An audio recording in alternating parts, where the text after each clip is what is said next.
नित्यानंद प्रभु को अपमान जब नित्यानंद प्रभु को अपमानित कर दिया, तो उसके बाद चैतन्य महाप्रभु ने सुदर्शन चक्र निकाले कि आज मैं इनको नहीं बख्शूंगा। तो हम अपने क्रोध को अगर क्रोध मतलब अगर हम किसी वैष्णव की निंदा सुने या कहीं वैष्णवाद का डिसरिस्पेक्ट देखे तो हमें क्रोध करना चाहिए। इस श्लोक का तात्पर्य ये है। फिर आते हैं नेक्स्ट। यहाँ पे 11th श्लोका में देवी सती हैं, वो क्या बोलती है कि who except you hates glorious Shiva, कि आपके अतिरिक्त ऐसा कौन है कि भगवान शिव शिव से वो ईर्ष्या करेगा, है ना। तो इसमें तात्पर्य में बोल रहे हैं, जैसे मैं तात्पर्य रीड कर रही हूँ। देवी सती ने कहा, भगवान शिव तो समस्त जीवात्माओं के लिए अत्यंत प्रिय हैं। उनका कोई प्रतिद्वंदी नहीं है, ना तो कोई उनका अत्यंत प्रिय है और ना कोई उनका शत्रु है। आपके सिवा और कौन ऐसा ऐसा कौन है जो ऐसा विश्वात्मा से द्वेष करेगा, जो समस्त वैर से रहित हैं। तो इसमें बता रहे हैं देवी सती अपने हस्बैंड को, शिव जी को, जो कि एक वैष्णव है, उनको ग्लोरीफाई कर रही हैं कि शिव जी तो भगवान की तरह समदर्शी हैं, ना तो उनका कोई मित्र है ना कोई उनका शत्रु है। और जो शिव जी से ऐसे जो ऐसे द्वेष करता है वो बहुत ही द्वेषी है, द्वेषपूर्ण है, इसीलिए वो भगवान शिव से ईर्ष्या कर रहा है ना। और 12th में बताते हैं जो Shiva is best of sadhu, है ना। She is goods when there is none. और यहाँ पे हम देख रहे हैं, आप देख सकते हैं इसमें कि साधु महात्मा, महातर और महात्मा और अति महात्मा में डिफरेंस दिया। साधु और असाधु में डिफरेंस है मेनली इसमें, कि साधु कैसे होते हैं और असाधु कैसे होते हैं। तो इसमें इसी श्लोका में 12th श्लोका में जो देवी सती है वो दक्ष को द्विज करके संबोधित करती है। द्विज का अर्थ क्या होता है कि जैसे क्या बोलते हैं,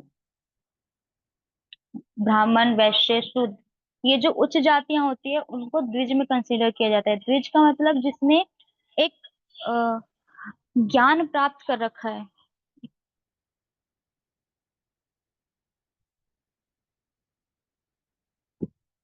जिसने गुरु से कोई ज्ञान प्राप्त कर रखा है, जिसको अच्छे और बुरे का विवेक है, वो तर्क शास्त्र और दर्शन को समझ सकता है, उसको हम द्विज कहते हैं। और यहाँ पे जो सती जी हैं वो द्विज करके क्यों संबोधित करें, क्योंकि जो दक्ष हैं वो द्विज का काम नहीं कर रहे हैं अब।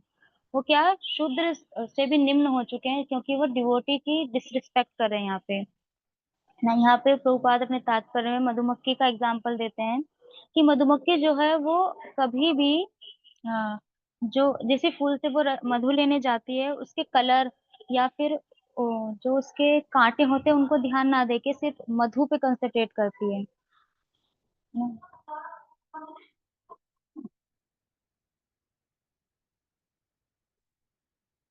इसमें भी एग्जाम्पल दिया है एक शिव जी का, कि शिव जी इतने बोलते हैं संतोष, हाँ, जो वर्ड मुझे ध्यान नहीं आ रहा क्या वर्ड होता है, जो मतलब जल्दी प्रसन्न हो जाते हैं, संतोषी बोलते आशुतोष। हैं। आशुतोष। आशुतोष, ओके ओके, हाँ, Ashutosh Madhuri. Okay okay, thank you so much. Ashutosh हैं जो बहुत जल्दी प्रसन्न हो जाते हैं और किसी में ज्यादा कोई उनको रुचि भी नहीं, किसी में दोष देखने की या कुछ उनको अपमानित करने की। ऐसी एक इसमें प्रभुपाद लिख रहे हैं कि एक बार एक असुर था, जिसने तपस्या की और वरदान मांगा कि जिसके सर पे मैं हाथ रखूं उसका सर कट जाए, है ना। तो उसने थोड़ी सी तपस्या करी, शिव जी से खुश हो गए और फिर उसको वरदान दे दिया, है ना। बट दक्ष जो है वो हमेशा दोष, शिव जी में दोष देखता था, है ना। इसमें हम देख सकते हैं इस टेबल में जो साधु, और इसमें बोल रहे हैं एक साधु होता है कि उसको पता है कि इसके अंदर फॉल्ट है, उसके अंदर कमियां हैं, तो भी वो एक्सेप्ट कर लेता है, क्योंकि जो अ, बुरी आदतें हैं या फिर जो फॉल्ट्स हैं उसके अंदर, वो कभी ना कभी शुद्ध होके अच्छी क्वालिटीज में डेवलप हो जाएंगे। महत्व कौन होता है, जो फॉल्ट देखता नहीं है, सिर्फ गुड क्वालिटी देखता है। और अति महात्म कौन होता है? जो see goods quality in others where there are none, मतलब कुछ क्वालिटी है ही नहीं उसके अंदर, पर फिर भी वो अच्छी क्वालिटी देख रहा है उसके अंदर। ऐसे असाधु, असाधुतर, असाधुतम और अति असाधु तम होता है। और इसके इस श्लोका के लास्ट में सती देवी बोलते हैं, अगर आप ऐसी बुराई देखते रहेंगे किसी के अंदर तो हम बहुत पतित बन जाएंगे। और यही हमारा एक मार्ग है सबसे अच्छा। अगर हमको पतित होना है तो जो वैष्णव है उनकी निंदा कर दें और फिर हम पतित हो सकते हैं बहुत अच्छी तरह से।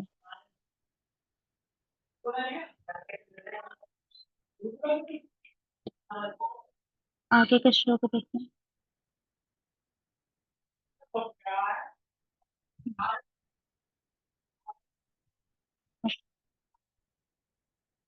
इसमें है 13 श्लोक में है, Vaishnavas just will not tolerate an offender. मतलब कि वैष्णव की जो पद धूलि बोल सकते हैं, वो किसी का जो अपमान होता है या फिर कोई उनको ऑफेंड कर देता है, कुछ अपराध कर देता है उनके प्रति, उनको नहीं सहन कर सकती। जैसे कि किसी भी चीज को अगर हम ग्रहण कर लें तो जो रिसीवर है उसके ऊपर डिपेंड करता है कि उसका असर कैसे होगा, है ना। अ, जैसे सनलाइट हमेशा रहती है। अब समर्स में हम देख रहे हैं बहुत तेज सनलाइट होती है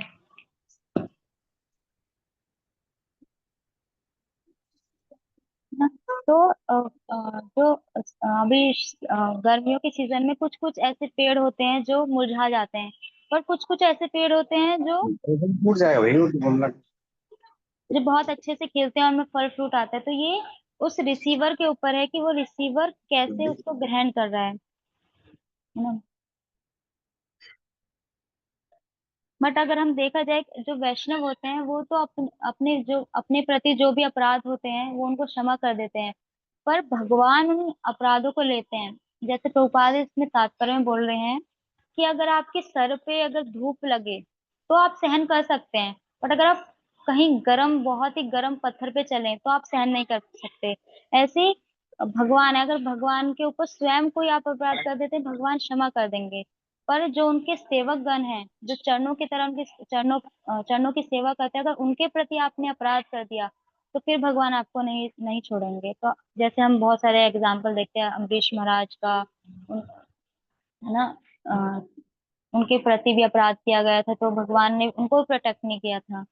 क्या नाम था मुनि का, कोई बता सकते हैं किसने अपराध किया था अम्बरीश महाराज के प्रति? दुर्वासा मुनि। दुर्वासा मुनि। दुर्वासा मुनि। करेक्ट। हाँ, दुर्वासा मुनि ने जब अपराध किया तो भगवान ने भी उनको क्षमा नहीं किया, उनसे बोला कि आप उनसे ही जाकर क्षमा मांगिए। तो इसमें कोई आपको छूट नहीं मिलेगी अगर आप अपराध करेंगे।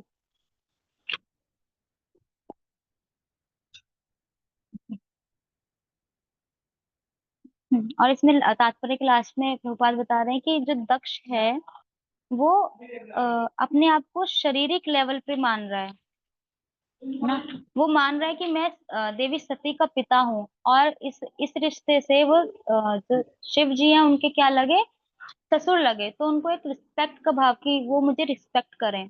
बट जो रिस्पेक्ट होती है वो एक एज के अकॉर्डिंग नहीं होती। अभी मैं लेक्चर में सुन रही थी, भक्ति आश्रय वैष्णव महाराज जी बता रहे थे कि अ, जो जैसे कैटेगरी होती है ब्राह्मण, क्षत्रिय, वैश्य, शूद्र, इसमें अलग अलग कैटेगरीज के ऊपर रिस्पेक्ट दी जाती है। जैसे शूद्र में क्या होता है कि जितनी ज्यादा एज होगी आपकी उतनी ज्यादा रिस्पेक्ट मिलेगी आपको। जो ज्यादा बुड्ढा, जिसके ज्यादा बाल पके हुए हैं उनको ज्यादा रिस्पेक्ट मिलेगी। शूद्र की क्लासिफिकेशन है रिस्पेक्ट की, कि किसको रिस्पेक्ट मिल जाए। जो वैश्य होते हैं वो किसके ऊपर रिस्पेक्ट करते हैं, धन किसके पास ज्यादा है, जिसके पास धन उनको रिस्पेक्ट ज्यादा मिलती है। जो क्षत्रिय होते हैं उसमें क्या होती है, एक फाइटिंग स्पिरिट होती है। तो जिनके पास पावर ज्यादा तो उनको रिस्पेक्ट ज्यादा, ये क्षत्रियो का होता है।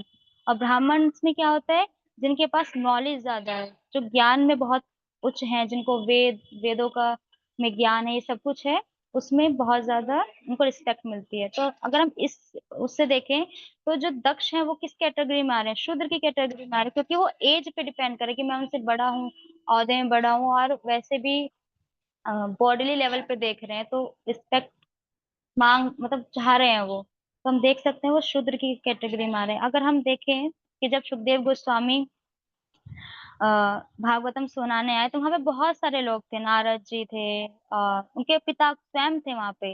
बट अगर वहां पे ब्राह्मण के लेवल से, नॉलेज के लेवल से देखा जा रहा था कि कौन बड़ा है, सब उनको आदर कर रहे थे, इवन उनके पिता भी उनको आदर कर रहे थे, प्रणाम कर रहे थे। तो ये एक प्रणाम, रिस्पेक्ट की हम कैटेगरीज देख सकते हैं। 14 श्लोका में जो Shiva's name destroys sins, his fame is pure and his orders cannot be neglect। तो इसमें सती जी आगे और भगवान का ग्लोरिफिकेशन कर रहे हैं कि जो शिव जी हैं, जो शिव नाम है शिव, ये मनुष्य के सारे पापों से उद्धार कर देता है, पवित्र करने वाला है बहुत ज्यादा, है ना। और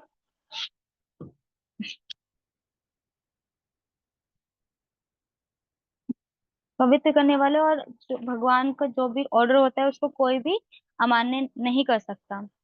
और जो स्वयं ब्रह्मा जी हैं वो भी भगवान की क्या, जो चरणों पे चले, भगवान शिव के चरणों पे चले चढ़े जो फूल होते हैं उनको अपने माथे पे लगाते हैं, तो वो आप देख सकते हैं कितने रिस्पेक्टफुल हैं शिव जी।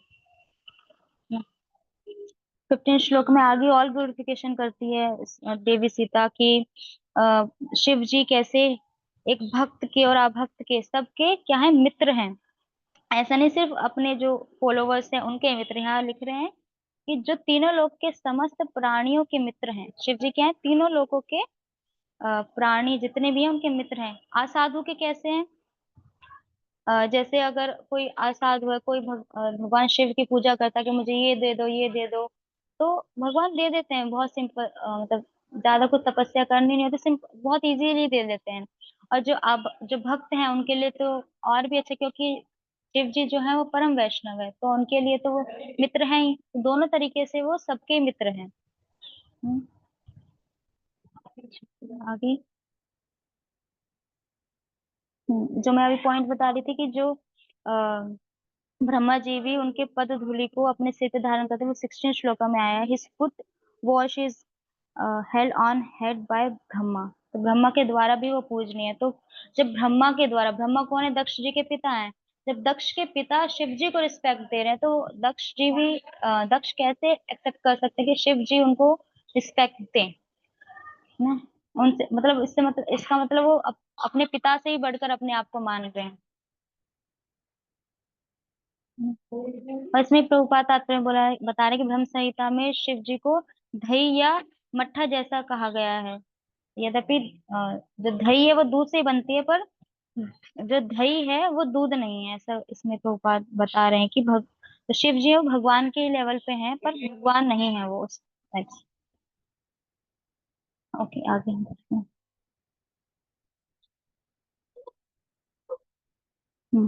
7th श्लोक में one should block once year and leave the place if unable to punish the offender, or cut his tongue and kill him and then give up one's life। यहाँ पे लाइफ होता है, हाँ। तो इसे बता रहे हैं कि यहाँ पे जब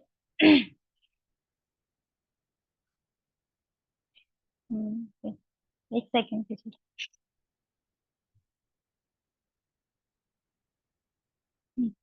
हाँ, यहाँ पे साधी सती बता रही हैं कि अगर कोई वैष्णव की, शुद्ध वैष्णव की निंदा सुन ले तो उसको क्या करना चाहिए।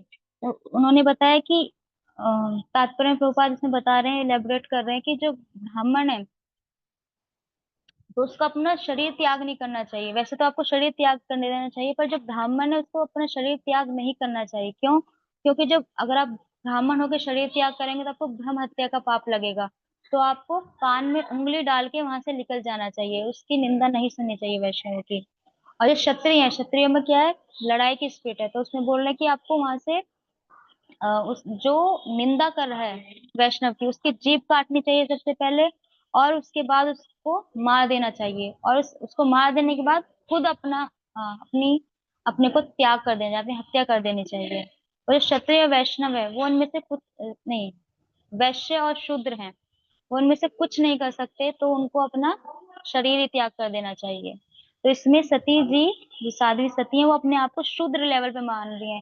तो वो प्रकट अपनी इच्छा प्रकट करेंगे कि मुझे इस शरीर में रहना ही नहीं है, क्योंकि अब उन्होंने क्या कर लिया है, अपने पति की निंदा सुन रही है, एक शुद्ध वैष्णव की निंदा सुन रही है ना। इसमें 19 से 21 में, self realised man like Shiva need not follow rule, you just follow your dharma and don't criticize other। तो इसमें 19 से 21 श्लोका में दक्ष क्या माता सती उनको बता रहे हैं दक्ष को कि आपने शिव जी को ऐसे बोला कि वो तो शमशान में रहते हैं और विभूति लगाते हैं अपने शरीर पे, और जो कल होता है, मुंड होते हैं, उनकी माला पहनते हैं। पर ये उनका एक्सटर्नल एक्सटर्नल एक अपीयरेंस है, बट अंदर से वो क्या है, एक बहुत ही शुद्ध वैष्णव है, वो हमेशा भगवान के स्मरण में लगे रहते हैं। तो इसमें बोल रहे हैं कि आपको उनको जज करने की जरूरत नहीं और ना उनको फॉलो करने की जरूरत। आपका जो धर्म है और उसको करना चाहिए, और दूसरों को हमको कभी भी क्रिटिसाइज नहीं करना चाहिए कि उसने क्या कर रखा है क्या नहीं, क्योंकि आप उसकी अथॉरिटी नहीं है, और ना आप उस लायक हैं कि आप उनको बोल सकते हैं।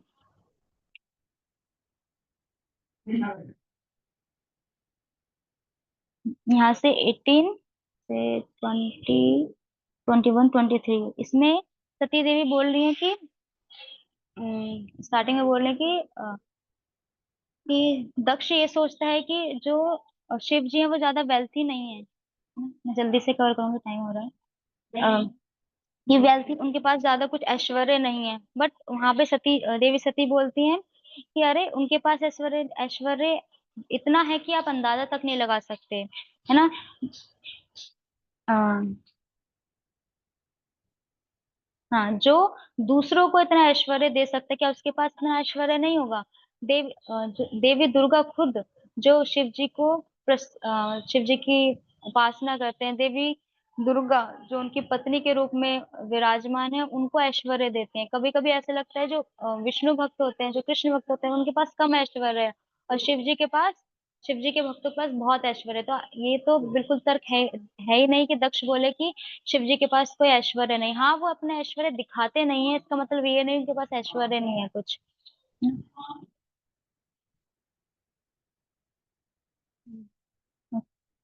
आगे, हाँ, इसमें आगे एक श्लोक में 20 से 23 श्लोका में और बता रही हैं सती जी की, आप जो यज्ञ कर रहे हैं, जो ये यज्ञ संपन्न कर रहे हैं ब्राह्मण, वो सिर्फ अपने क्या बोलते हैं, भूख मिटाने के लिए, जो उसका अन्न है उसके लिए ये यज्ञ कर रहे हैं सिर्फ।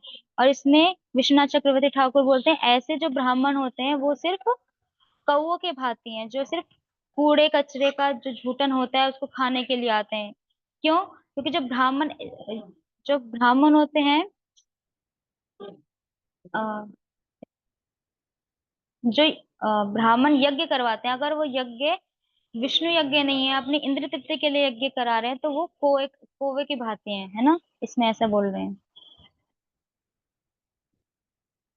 और आगे है कि, हाँ, फिर आगे कि देवी सती और लज्जा महसूस कर रही है। क्यों? क्योंकि उनका जो शरीर है वो किससे कनेक्टेड है, दक्ष से कनेक्टेड है, क्योंकि वो शरीर उनको उनके पिता से मिला है।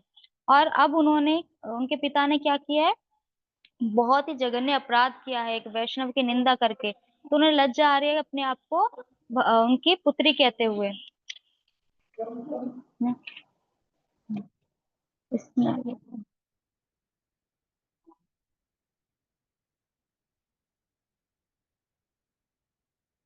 हाँ, फिर आगे वो बता रही है कि जब शिव जी मुझको दक्षायणी कहते हैं तो मुझको बहुत ही लज्जा महसूस होती है कि मैं आपकी पुत्री हूँ, क्योंकि जब भी वो मुझे दक्षायणी बोलते हैं तो मुझे आपकी याद आती है कि मैं आपकी पुत्री हूँ।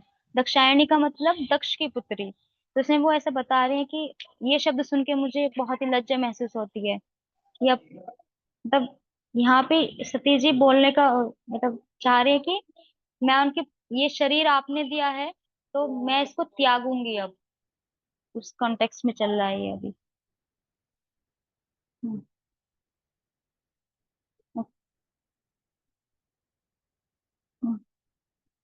24 से 34 में क्या करते हैं, देवी सती अपना वो देह त्याग करेंगी। ना।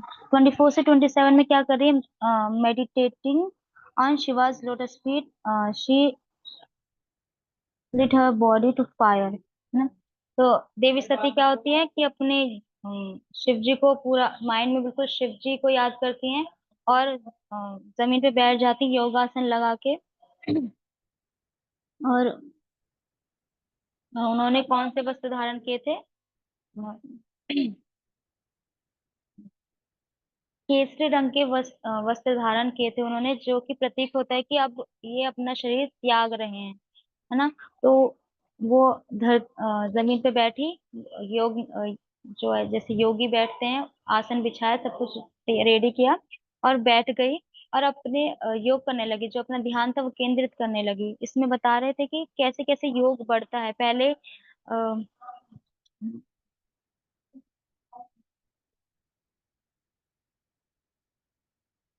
योग की जो क्रिया होती है वो नीचे से स्टार्ट होती है, उधर से पहले पेट पेट तक। हाँ, वायु को उदर से नाभि, नाभि से हृदय, हृदय से कंठ, कंठ से दोनों भुवों के बीच में, और अंत में भुवों के मध्य से मस्तिष्क के शीर्ष भाग में ले जाया जाता है। तो ये योग क्रिया है। ऐसे ऐसे करके जो योग है वो एक्चुअली जो हमारे अंदर वायु है उसको कंट्रोल करना होता है। इसी माध्यम से जब योगी सिद्ध हो जाता है, तो इसी माध्यम से वो अपने बॉडी को छोड़ के किसी और प्लेनेट में जाके भी घूम सकता है, या किसी और बॉडी में भी ट्रेवल कर सकता है। तो सती देवी यहाँ पे अपनी बॉडी को त्याग करके दूसरी बॉडी को में जाना चाह रही हैं, तो इसलिए वो योग ये सब कुछ कर रही हैं।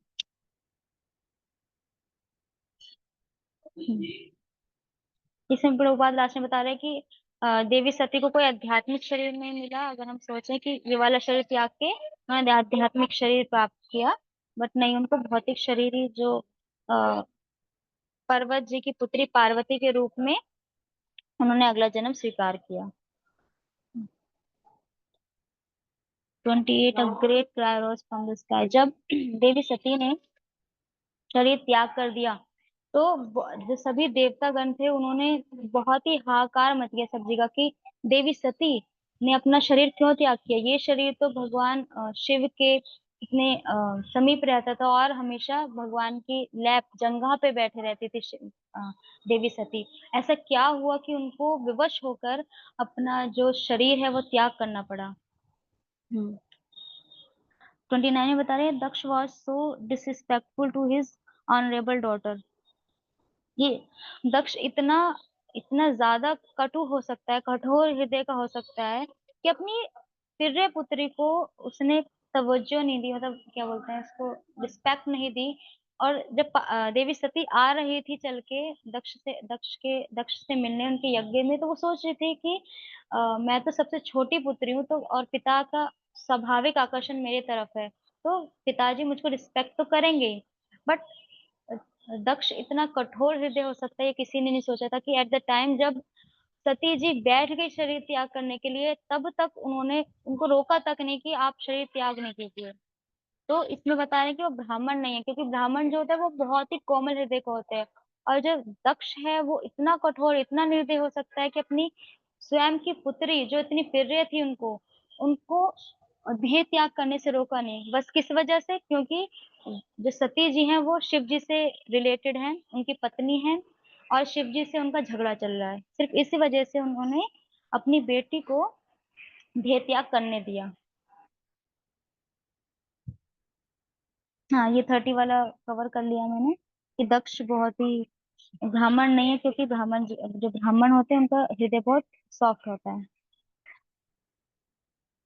31 से 32 में बता रहे हैं कि Shiva's followers got ready to kill Daksha. जो शिव जी ने अपने फॉलोअर्स भेजे थे नंदी आदि, वो क्या हो गए? दक्ष को मारने के लिए उतारू हो गए। क्यों हो गए? क्योंकि शिव जी ने देवी सती के साथ उनको इसलिए भेजा था क्योंकि वो उनकी रक्षा कर सके, उनको बचा, मतलब कोई अगर असुविधा हो उनको सुविधा प्राप्त करा सके। पर उनके आंखों के सामने देवी सती ने अपना शरीर त्याग कर दिया था, और वो कुछ नहीं कर पाए, और इस शोक में वो दक्ष को मारना चाह रहे थे कि इनको सबको खत्म करके हम भी अपना शरीर त्याग कर देंगे।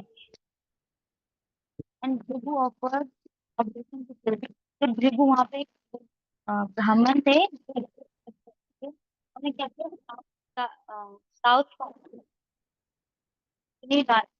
की गाली कुछ मंत्र उच्चारण करे ताकि वहां पे वो रभूज, जो रभूज में प्रोनाउंसिएशन सही कर रही हूँ।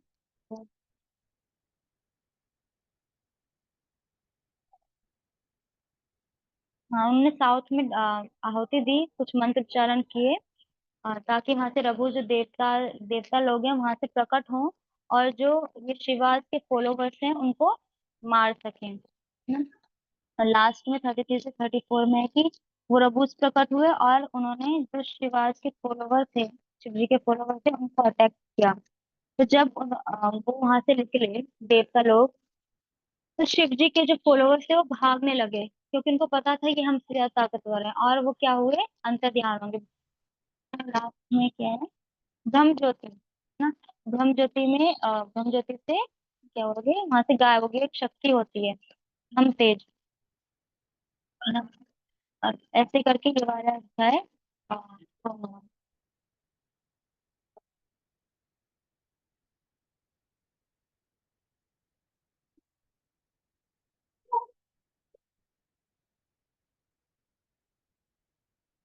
हरे कृष्णा। हाँ, अब इस प्रियदर्शनी विशाखा माता जी, आप कंटिन्यू कर सकते हैं इसके आगे।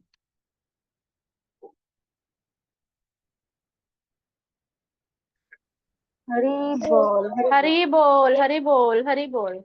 थैंक यू माता जी। हरि बोल, हरि बोल, हरि हरि बोल। बोल, हरि बोल। हरे हरे हरे बोल। हरे कृष्णा। सभी भक्तों को स्वागत करना।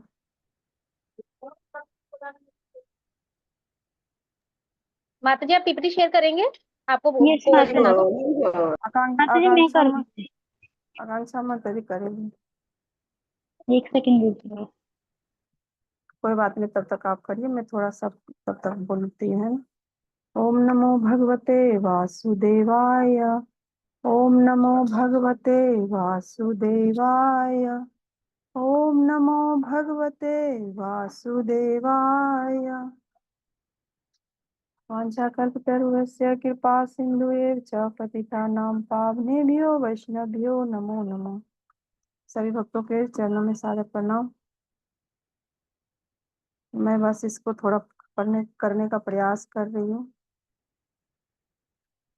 तो ये है स्कंद 4 और अध्याय 5। स्कंद 4 का अध्याय 5 है, जो कि राजा दक्ष के यज्ञ का विध्वंस। तो इसमें पहले बताया कि अगर हम अपने बड़ों की बात या वरिष्ठों की बात नहीं मानते तो हमारे लिए कैसे वो घातक सिद्ध होता है। और हमने देखा था कि साथ ही और स्वार्थ और धन के अभाव में व्यक्ति अपने जो परिजन भी होते हैं ना, नाते रिश्तेदार भी, तो उसको भी ताने मारते हैं और उसको भी लोग छोड़ने के लिए तैयार हो जाते हैं।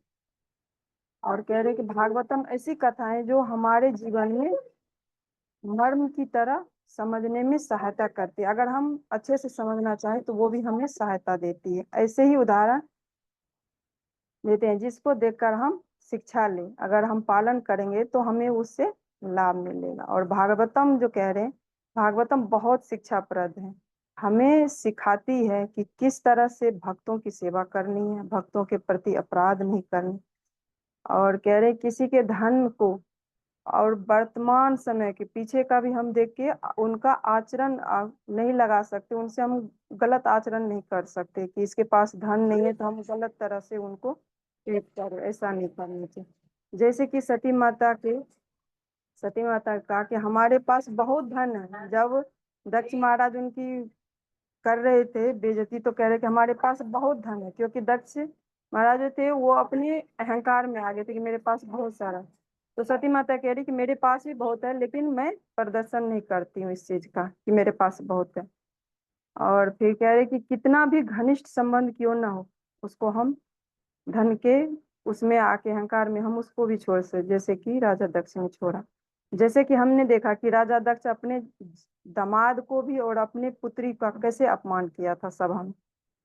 और माता सती ने अपनी पति के अपमान को सहन न करते हुए उन्होंने अपना शरीर त्याग दिया। जैसे कि शिव जी ने पहले ही उनको बताया था कि तुम वहां मत जाओ, इस तरह से होने वाला है, लेकिन उन्होंने नहीं माना और फिर भी वो वहां चली गई। तो सेम वैसे ही हुआ जैसे शिव जी ने बताया था उनको। और फिर आगे बता रहे कि शिव जी ने सती के शरीर के आत्मा त्याग को किस तरह लिया और दक्ष के साथ उन्होंने क्या किया, क्या क्या हुआ दक्ष के साथ। तो इसमें हम इस वाले श्लोक उसमें अध्याय में देखेंगे, अध्याय 4 और श्लोक संख्या 5 में। इस अध्याय में 26 श्लोकाद हैं। तो अभी तक हमने शिव जी जो है उनका कितना भी अपमान हुआ, उन्होंने अपने गुस्से को, अपने धैर्य को संभाल के रखा था। पीछे देखा था कि कैसे भरी सभा में मतलब शिव जी को दक्ष गाली भी दे रहे थे, तो एक शब्द नहीं कहा। माता शिव जी ने उनको कुछ भी उल्टा करके ने सारा सहन कर लिया। माता सती भी अपमान कर माता सती का भी अपमान करते हैं और दक्ष तभी सती माता अपना प्राण त्याग देती है। तो हम अब आगे चैप्टर पे आते हैं। तो 1.5 पे दक्ष के यज्ञ का विध्वंस। तो 1 से 5 में बताया भगवान शिव वीरभद्र का निर्माण करते हैं और उसे दक्ष का नाश करने का आदेश देते हैं उनको।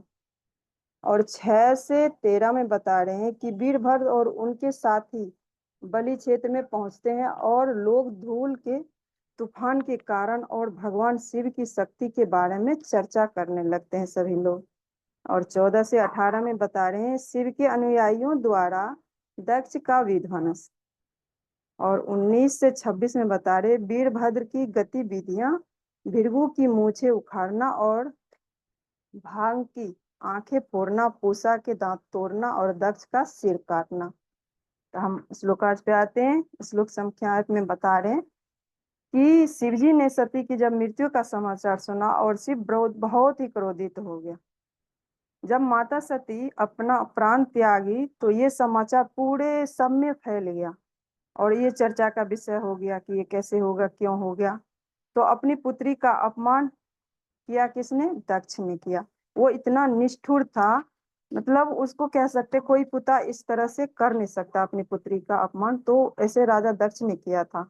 उसका कारण अपनी पुत्री का अपमान किया, उसी के कारण आत्मदाह कर लिया उनकी पुत्री ने। समाचार नारद मुनि ने जाकर शिव जी तक पहुंचा दी ये बात कि आपकी पत्नी ने अपना प्राण त्याग दिया है। और कैसे त्यागा? तो अब श्लोक संख्या 2। वीरभद्र का प्रकट होना और उनको इतना क्रोध आया शिव जी की कि अपने दांतों से होठ वो चबाने लगे। जब देखते हैं हम कि किसी को गुस्सा आता है ना, तो एकदम से दांत को किटकिटाने लगते, ऐसे होठ चबाने लगते बहुत ज्यादा। तो शिव जी को बहुत तेज गुस्सा आया। इतने दिन से तो उन्होंने संभाल के रखा था अपना हर चीज को, गुस्से को हर चीज पे काबू करके रखा। जब सुना कि मेरी पत्नी ने देह त्याग कर दिया तो वो किसी को भी गुस्सा आ सकता है। तो इस तरह से उनको इतना गुस्सा आया कि वो अपना होठ चबाने लगे और अपने सिर की जटाएं जो है उनकी एक लट निकाल कर ये ये क्या करे, अगर कोई निकाल लिए और अगर कोई व्यक्ति क्रोधित होता तो उसे होठ चबाने लगते हैं, आंखें लाल हो जाती है। तो ये सोचने में जब शिव जी को यह पता चला कि उनकी कितना क्रोध आया हो कि उनकी पत्नी ने शरीर त्यागा है, तो वही होने लगी। और जो लट थी उन्होंने क्या किया, नीचे जमीन पर उसे पटक दिया। श्लोक संख्या 3। शिवजी के लट से राक्षस उत्पन्न हुए। ये राक्षस 3 सूर्यों के समान शक्तिशाली था। एक सूर्य में इतनी शक्तिशाली है, और जब 3 सूर्य मिला के एक राक्षस हुआ तो उसमें कितनी शक्तिशाली, इतना शक्तिशाली। और उसका रंग कैसा था? कोई भक्त बता सकते उसका रंग कैसा था? श्याम रंग। श्याम वर्ण। थैंक यू माता जी। वो श्याम वर्ण का था। दांत बिल्कुल भयानक थे उनके, और केस तो ऐसे लग रहे थे जैसे कि उनके बालों से ना आग निकल रही हो। हजारों हाथों से वो अलग अलग शस्त्र लिए हुए थे और क्या थे, नरमुंडों की उन्होंने माला पहन रखी थी। श्लोक संख्या 4। शिवजी ने वीरभद्र को दक्ष और उनकी सैनिकों को मारने का आदेश दिया। जब शिवजी शरीर से उत्पन्न हुए ऐसे राक्षस को क्या क्या कहा, वो कह रहे कि अब मुझे बताइए कि मुझे क्या करना। तो उनको कहा कि जितने भी हमारे गण हैं वो उसमें तुम सबसे प्रमुख हो, इसलिए जाओ और दक्ष को सैनिकों सहित मार डालो। उस जगह कोई और होता तो भी वो वही करता जो शिवजी ने आदेश दिया कि जाओ और उसे मार के आओ। हम भी देखते हैं कि अगर कुछ होता है ना तो हम घर में आके बताते, कहते अरे चलो अभी बता के आते हैं हम उसको। तो इस तरह से शिवजी ने भी कहा कि जाओ वहां पर और सबको मार के आओ। इसलिए शिवजी ने सुना कि सभी सैनिकों को भगा दिए, क्योंकि जब सती अपना शरीर त्याग रही थी तो सबको भृगु मुनि ने जो अपने उससे उत्पन्न किया था, उन्होंने सब शिवजी के सारे गणों को उन्होंने खदेड़ कर उन्होंने भगा दिया था। तो वो कौन सा जो भृगु मुनि ने उत्पन्न किया था, बदला लेने के लिए वीरभद्र नाम का एक असुर को उत्पन्न किया शिवजी ने, और जिसका रंग कैसा था, काला था बिल्कुल। और वीरभद्र की शक्ति, अब 5 में दिखा रहे कि वीरभद्र की क्या शक्ति थी। जब क्रोध की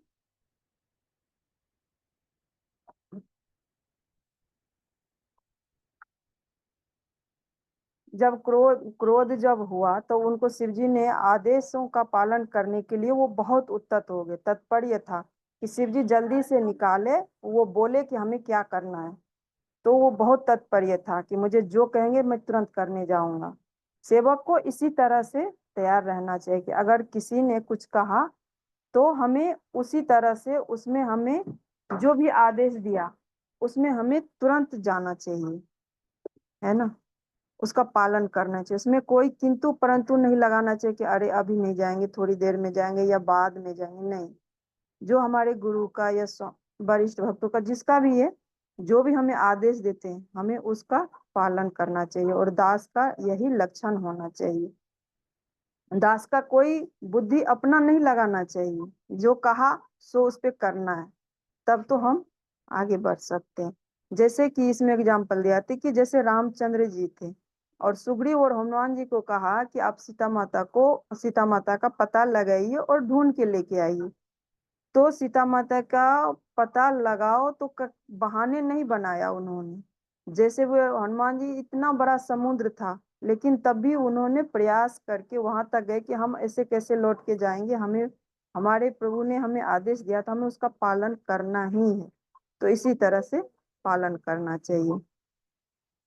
और श्लोक संख्या 6 में बता रहे, वीरभद्र गर्जना करते हुए यज्ञ की ओर बढ़े।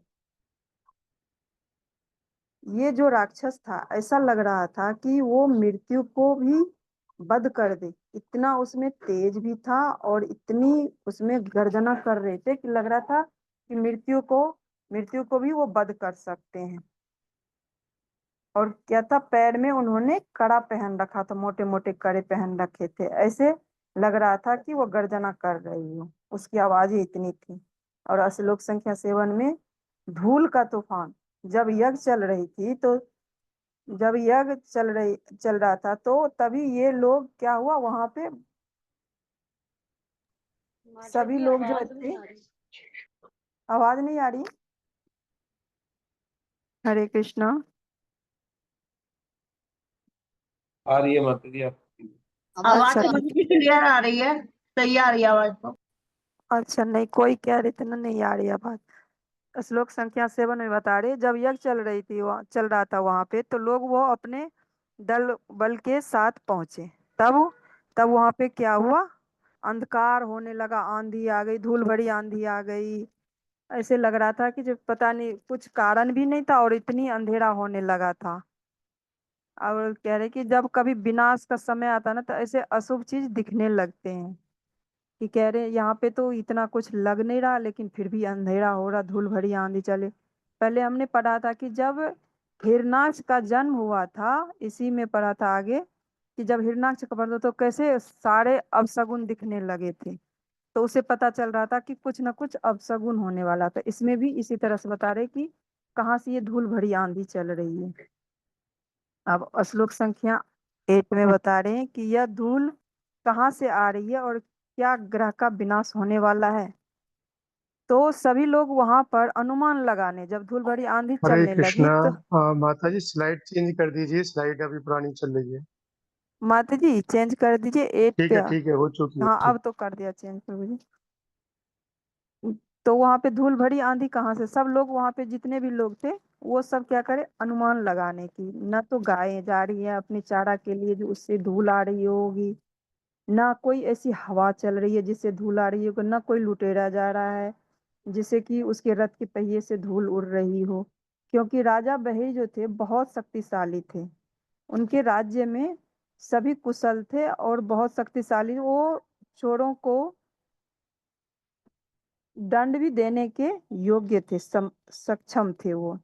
उसके बारे में हम इसमें राजा वही के बारे में आगे पढ़ेंगे। कहीं कहीं इसी राज्य में कोई प्रलय तो नहीं आने वाली है, सभी इस तरह से अनुमान लगाते हैं। और श्लोक संख्या 9 में बता रहे, यह खतरा दक्ष के पाप का परिणाम है। तो माताएं क्या करने लगी, माता का हृदय कहते बहुत ही कोमल होता है। पुरुष जो होते हैं तो ज्यादातर उन्हें निष्ठुर ही बताया जाता है कि वो ज्यादा हार्ड हार्ड हृदय के होते हैं और वो कोई भी गलत कार्य करने में वो संकोच भी नहीं करते हैं। लेकिन वहीं पे अगर कोई माताएं होती तो वो कितनी बार सोचती है, हर चीज के लिए वो सोचने लगती है, क्योंकि उसका जो हार्ट होता है ना बहुत ज्यादा कोमल होता है, यह यह सोचने लगती है। तो इसी तरह से मन दोहरी रावण की पत्र मंदोदरी जो थी वो रावण की पथ प्रदिक्षा थी, उनको हमेशा वो सही रास्ते पे चलाती थी। मंदोदरी रावण को उन्हें बहुत बार समझाया कि आप सीता को वापस दे दीजिए, और क्या वो रावण देने के लिए तैयार नहीं थी, क्योंकि कह रहे मंदोदरी माता कह रही थी कि जो सीता जो है ना साक्षात मृत्यु है, अगर वो यहाँ रहेगी तो हमारे सारे खानदान में जितने भी है ना सब मृत्यु के कारण बनेंगे। और आगे चल के भी वही हुआ, सिर्फ अपनी पत्नी की बात नहीं मानी रावण ने, इसीलिए क्या हुआ, उनका पूरा खानदान खत्म हो गया और कोई वहां पे दिया बाती भी जलाने वाला नहीं था, कोई बचा। इस तरह से करते तो माता प्रस्तुति जो वो समझ गई कि सती की वजह से जो ये सारे अपशगुन हो रहा है, क्योंकि वो निर्दोष थी फिर भी उनको अपमान करके वैष्णव अपराध किया था। राजा दक्ष थे वो एक वैष्णव अपराध कर रहे थे और किया था, तो उसका पतन तो निश्चित था। कह रहे कि इसमें वैष्णव जो होते हैं ना उनका जब हम अप करते हैं अपमान तो वहां पे जरूर उसका निश्चित रूप से उसका पतन हो सकता है। और श्लोक संख्या 10 में बता रहे भगवान शिव प्रलय के समय बिखरे हुए बालों के साथ नृत्य करते हैं। प्रस्तुति माता बता रही है कि जब प्रलय के समय शिव जी अपनी त्रिशूल लेकर सभी दिशाओं में दिग प्रतिष्ठों को भेद देते हैं, जब प्रलय होने तो अपनी त्रिशूल से चारों तरफ भेदने लगते हैं। वो बहुत जोर जोर से अट्टहास करते हैं, करते हुए नृत्य भी करने लगते हैं, तो उसको कहते हैं दिक्पतियों की भुजाओं और भुजाओं को और पताकाओं के समान बिखेर देते हैं। जिस तरह से जब हम बादल आता है तो चारों तरफ कैसे बिखर जाता, उसी तरह से भगवान शिव के जो बाल थे वो बिखर गए थे चारों तरफ ही बादल की तरह। और प्रलय की जो अंतिम अवस्था होती है वो सभी ग्रह को जलमग्न हो जाता है, वो भगवान शिव के नित्य के कारण ही होता है। तो वो कौन सा प्रलय था जिसके बारे में यहाँ इस वाले श्लोका में बता रहे हैं कि जो भगवान शिव जब नृत्य करते तो उसको कौन सा प्रलय बताते हैं?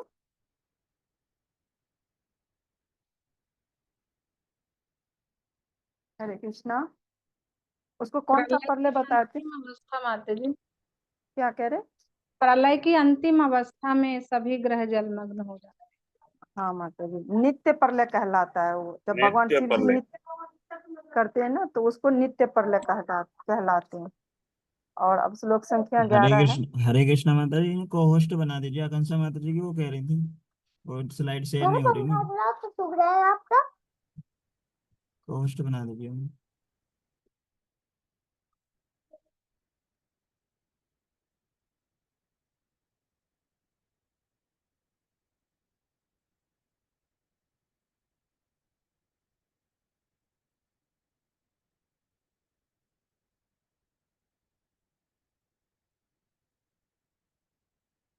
श्लोक संख्या 11 आकांक्षा माता जी शेयर कर रहे हो?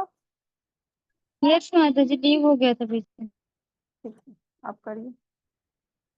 श्लोक संख्या 11 शिव जी को क्रोधित करना।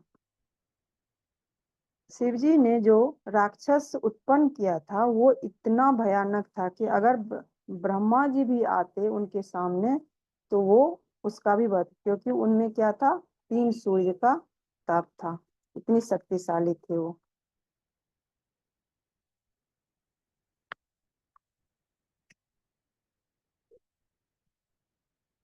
ब्रह्मा का भी वो क्रोध का वध कर सकते थे। क्रोध की मूर्ति था वो, बहुत विचलित था, आकाश के तारे को भी तितर बितर कर दिया, घनघोर अंधकार होने लगा, अंधेरा होने लगा था।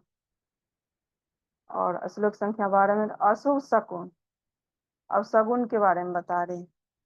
जब काल किसी का भी आता है, जैसे कुछ अपशगुन होना तो कुछ भी आता है, तो उसका पहले क्या होता है, विवेक मर जाता, बुद्धि खत्म हो जाती है, उसको सोचने समझने क्या सही है क्या नहीं है, उसके वो पहले सबसे पहले उसकी बुद्धि खत्म हो जाए। दक्ष का काल ही आ गया था, जो अपनी पुत्री की उन्होंने बेइज्जती की और दामाद को भी श्राप दिया। अपने सत्ता के घर में, यश के घर में, अपने धन के घर में भी मति भ्रष्ट हो जाती है। तब उनके क्या हुआ, तब जब काल किसी का भी आता तो इसी तरह से उसका विवेक मरने लगता है, वो सोचने समझने की बुद्धि खत्म हो जाती है इस तरह से। और राजा दक्ष को इस श्लोक में महात्मा कहा गया है, क्योंकि विश्वनाथ चक्रवर्ती ठाकुर की टिप्पणी है कि महात्मा हम उसे कह सकते हैं जब तक उसमें महात्मा का लक्षण न हो, नहीं तो उसे हम दुरात्मा समझना चाहिए। श्रीमद् भगवत गीता में 9.13 में महात्मा शब्द भगवान ने शुद्ध भक्तों के लिए आया है। भगवान के अंतरंगी शक्ति के मार्गदर्शन में रहता है और देवताओं के सभी सद्गुण होना चाहिए जो महात्मा होता है उसमें। और राजा दक्ष कैसे महात्मा कहला सकता, क्योंकि उसमें तो ये सब चीज था ही नहीं। तो वो क्या थे, राजा दक्ष जो थे दुरात्मा थे, वो उसको दुरात्मा हम कह सकते हैं। और श्लोक संख्या 13 है जिसमें वीरभद्र द्वारा अशांति, वहां पर कितना उत्पात मचा होगा कल्पना हम कर सकते हैं, लेकिन देखिए हम पढ़ के हमें अनुमान लगा सकते हैं कि वहां पे क्या क्या हुआ होगा। शिव जी के गण हजारों की संख्या में हथियार लाए और वहां पर उत्पात मचाने लगे। क्या भयावह स्थिति हुई होगी वहां की, जो एकदम से इतना सारा कुछ हो रहा था और एकदम से इस तरह से होने लगा कि हर चीज को उत्पात मचाने लगे। और 14 से 18 में बता रहे हैं शिव के अनुयायियों द्वारा दक्ष के यज्ञ का विध्वंस। इतने सारे थे ये कि शिव जी के गण क्रोध भी थे। यज्ञ जो पंडाल बना था वो बहुत विशाल था, बहुत विशाल था, उसको जल्दी कोई हिला नहीं सकता। जो भी विशाल था कि उसको गिराने लगे और स्त्रियों के कक्ष में घुस गए, कुछ जो थे रसोई घर में घुस गए, इतने राक्षस थे। और क्या करे, यज्ञ स्थान को विनष्ट करने लगे। और उन्हें यज्ञ के सारे पात्र, जितने भी पात्र वहां पे यूज हो रहे थे, उन सबको उसने क्या किया, फेंकना शुरू कर दिया। यज्ञ में जो अग्नि थी उसको बुझा दिया उन लोगों ने। और 15 में बता रहे हैं, 15 में बताने लगा कुछ वहां पर जो आग लगी थी ना, तो कुछ राक्षस ऐसे भी थे कि वहां पे टॉयलेट भी करने लगा था, दिया बाती जो थे उस सबको फेंक दिया। और अब 16 में बता रहे ये लोग इतने बदमाश थे कि वहां जो यज्ञ में मुनि ब्राह्मण और जो भी आए थे उन सबको उन लोगों ने पकड़ लिया। स्त्रियों को डराया और धमकाया भी, देवताओं को भी बंदी बना लिया उन लोगों ने। चंद्र वरुण जो भी थे उन सबको बंदी बना लिया। कहा तब तुम लोग कुछ नहीं बोला था। जब राजा दक्ष शिव जी को श्राप दे रहे थे तो कहा कि तुम लोगों ने वहां पे रहते हुए भी कुछ नहीं बोला। तो जब सती अपना शरीर त्याग रहे थे तो तुम लोग कुछ नहीं बोल रहे थे। सती अपना शरीर सबके सामने ही त्यागी थी। और श्लोक संख्या 17 है। शिव के गण अब वहां पर नंदी आ गए थे। शिव के गण भी थे इतने सारे, अब वहां पे कौन, नंदी आ गए। मणिमान भृगु मुनि को भी बंदी बना लिया और वीरभद्र ने प्रजापति दक्ष को पकड़ लिया।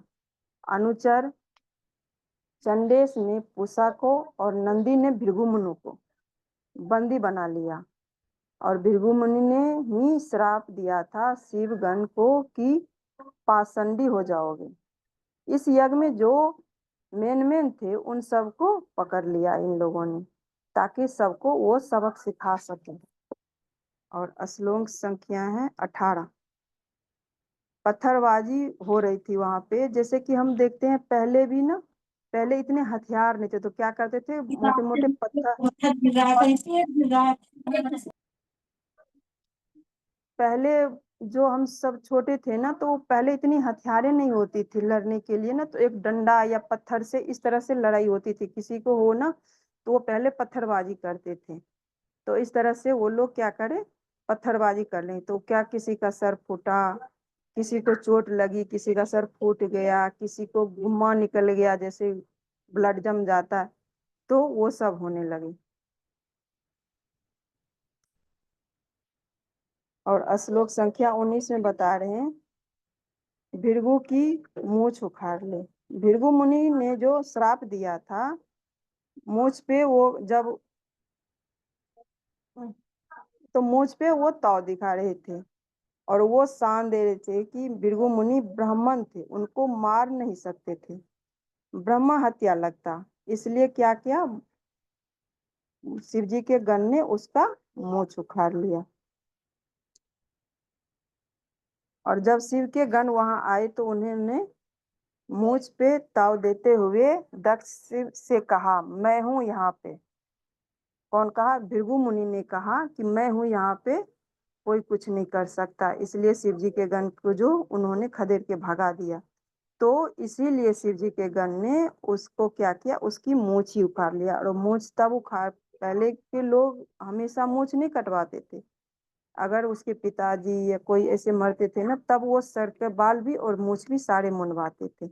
तो उस टाइम क्या किया, शिव जी के गण ने भृगु मुनि का मूछ उखाड़ लिया। और श्लोक संख्या 20 में, भांग की आंखें फोड़ दी। ये जो भांग थे, भृगु जब शिव जी को श्राप दे रहे थे तो वो क्या कर रहे थे, अपनी आंखें और भौहें मटका रहे थे। वो कुछ भी नहीं बोल रहे थे, वो अपना मटका रहे थे। तो इसलिए जमीन पर पटक को उसको क्या किया, उसकी आंखें निकाल ली। और श्लोक संख्या 21 में बता रहे हैं कि पूषा के दांत तोड़ दिए। बलदेव ने क्या किया था, जब अनिरुद्ध के विवाह में दूध कीड़ा हो रहे थे तो उड़ीसा के राजा कलिंगराज दत्तवर्क के दांत निकाल लिए थे। उसी प्रकार वीरभद्र ने दक्ष और पूषा दोनों के दांत निकाल लिए थे। उनकी बत्तीसी निकाल के उन्होंने फेंक दिया, क्योंकि वे लोग उस समय शिव जी के श्राप दे रहे थे। तो वो लोग क्या करते, हंस रहे थे, इसलिए उनका दांत ही निकाल के फेंक दिया। श्लोक संख्या 22 से 23 में बता रहे हैं, दक्ष का सिर काटने का प्रयास किया। वीरभद्र जो थे राक्षस, जिसको शिव जी ने उत्पन्न किया था, वो उत्पन्न था क्योंकि हथौड़ा मारकर शरीर से सिर को काटकर अलग करना चाह रहे थे, किंतु वो नहीं कर पाए। सिर से काटकर। तो 23 में बता रहे हैं कि दक्ष का सिर काटना। वीरभद्र जो थे इतने शक्तिशाली, अपनी शक्ति का प्रयोग किया, मंत्र उच्चारण भी किया, लेकिन क्या हो रहा था, सिर कट ही नहीं रहा था। तो वो बहुत चिंतित हुए और कहने लगी, मेरी शक्ति काम क्यों नहीं कर रही, हम ये असफल कैसे हो रहा है। तो श्लोक संख्या 24 में बता रहे शिव के अनुयायियों में हर्ष। मंत्र से सिर नहीं काट पाया तो यज्ञशाला में जैसे किसी जानवर को जो बलि देते हैं ना, तो एक उसको क्या बोलेंगे पता नहीं, लकड़ी और करनी, पता नहीं उसको क्या बोलते हैं। तो जब वहां पे लकड़ी का वो दिखाई दिया तो उससे क्या किया, उससे दक्ष का उन्होंने सिर काटने का प्रयास करने लगा।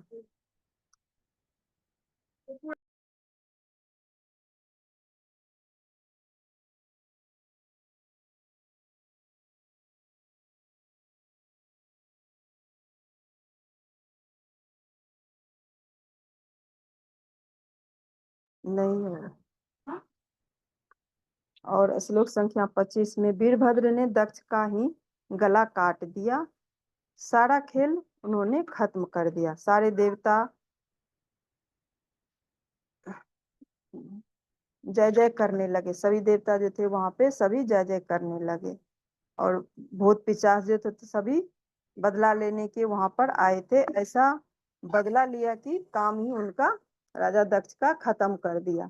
ना रहेगी बांस ना बजेगी बांसुरी। और 26 में बता रहे कि पहले मारा और सर को लेकर दक्षिण दिशा में जब सर काटा तो उसका क्या किया, दक्षिण दिशा की यज्ञाग्नि में आहुति दिया। जो धै लिया था कि जो शिव जी के जो गण थे उन्होंने जो कहा था कि मैं ऐसा करके आऊंगा, तो उसी तरह से जो उनका गोल था उसको पूरा किया। जैसे शिव जी ने कहा था सबको मारो, वैसे ही उन्होंने किया, क्या सबको मार दिया। और उसके बाद सब खुशी मनाने लगे और खुशी खुशी सब कैलाश की ओर चल दिए। तो श्लोक संख्या यहीं पे खत्म होती है। तो हमने इसमें देखा कि दक्ष सैनी के बाद शिव जी कितने क्रोधित हुए, उन्होंने गणों उत्पन्न किया और वीरभद्र था जो यज्ञ स्थल पर पहुंचे और दक्ष का वध किया, उनके सारे गणों को मार दिया।